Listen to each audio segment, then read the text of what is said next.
wachopo kuma koro MCAs ngado bura ni governor wane wadwa na wathiche oko machiegni Omamba. Thank you so much. Erokamano ahinya. Most na colleagues na main go studio no. Winjo kendo watudra kod achiel ka Migori. Migori County. Erokamano ahinya kuom kelai twak makawuono ni. And ageno ni uwinja maber studio kanyo. Wawinji makare kinyalo mana dhi mbele erokamano ahinya kuom tudri kodwa kinyi makawuono network marwa kama watu wako tudore koda jiwo telo makare counties jata chenro kinyi makawuono an Joyce Oduore matwak kodi ang'o makelo ga ng'ikruok kata ang'o makelo gwandruok e kind MCAs koda governor makoro chopo okang' makoro governor dwaro mar mondo MCAs dwaro mar mondo mi othich oko governor ma wasetwa kai koda munni uwe ka achiel kod Ochieng Jera ka bende giwacho ni wachno mar interest ema seche moko jakelo gwandruok kalure ni kila ng'ato nitiere kod interest to koseyiere to kiyiero to koro mar mondo mi ng'ato satisfy interest mare ng'at achiel ng'iyo korka kore to ng'at machielo hinyore mane makelo ga gwandruok kose in korka kori nene nade Omamba. Mokwongo adwa duoko erokamano ne jo North Kanyamkago mosebedo koyiera kendo ma koro yiero na mar adek an gi thuolo mar pimo sembe gi nyamin gik mosebedo kotimore.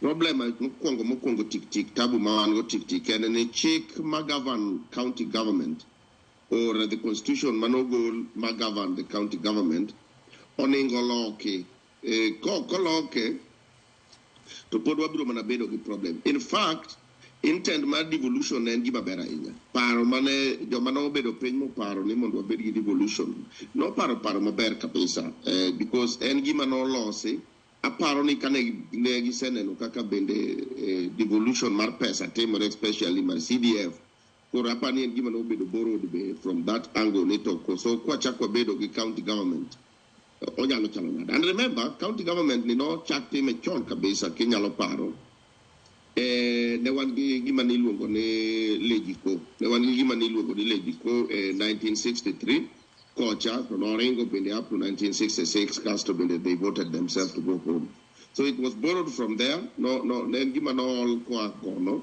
kendo intention ma jogi ne go ni mondo kel dongruok ne the common wananchi piny ka.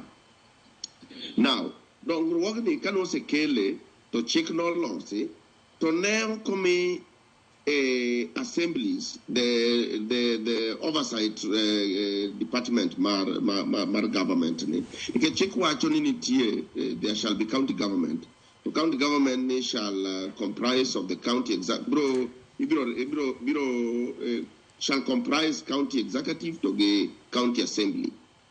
Now chik golo teach ma every department on Ingotin, not department per se, but every part of the government, arm of the government on Ingotin. The executive on Ingobedene implement gikma the legislatures also. The legislatures on Ingo cheke nito gikma kalogi benditimogi kaka wakalogi bunge. So kai ma obede gi departures gi governors. Of course Migori County to put to page more. But kawachi ni okyal mono page but pokwa chopo kanyo to an kaka kura sebedo ka matam na mara de adwa yie gi Jera uru na mheshimiwa colleague na mano wachogino Joyce ne interest mar governors ki ni malo makia ni negi kunyo bugo machalo nade ma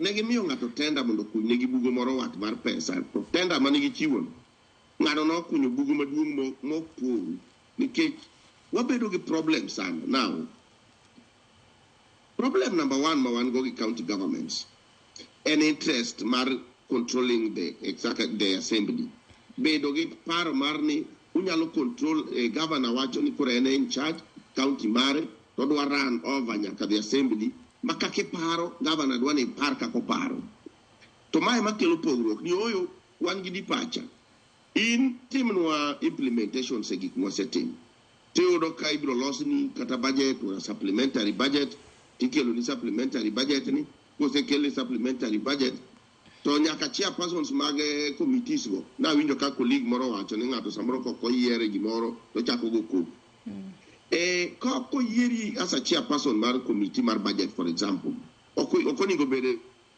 smart the executive oni go bede serve interest mar county no te.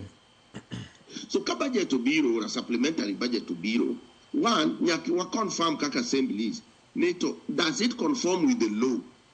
Ko conform with the law kanye mani winje kazi mheshimiwa Jera moro wacho ni no Mr. Speaker but this of this the Public Finance Management Act wacho ni kiloso budget oningo magi 10 koro kanu kon governor moro mheshimiwa Jera ne odwa pingo gini to in koro ineni mana kaka japengo ok neni kaka ng'ama timo oversight role. So for example wakalo budget executive nigi tim moro nigi rita ma first quarter rule, second quarter rule, third quarter rule, chiegni gi the fourth quarter. Kagi se the fourth quarter koka gidwa chako procurement.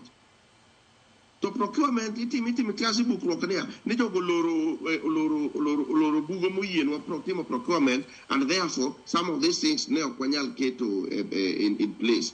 Tipenjogi ni to ang'o mane utime first quarter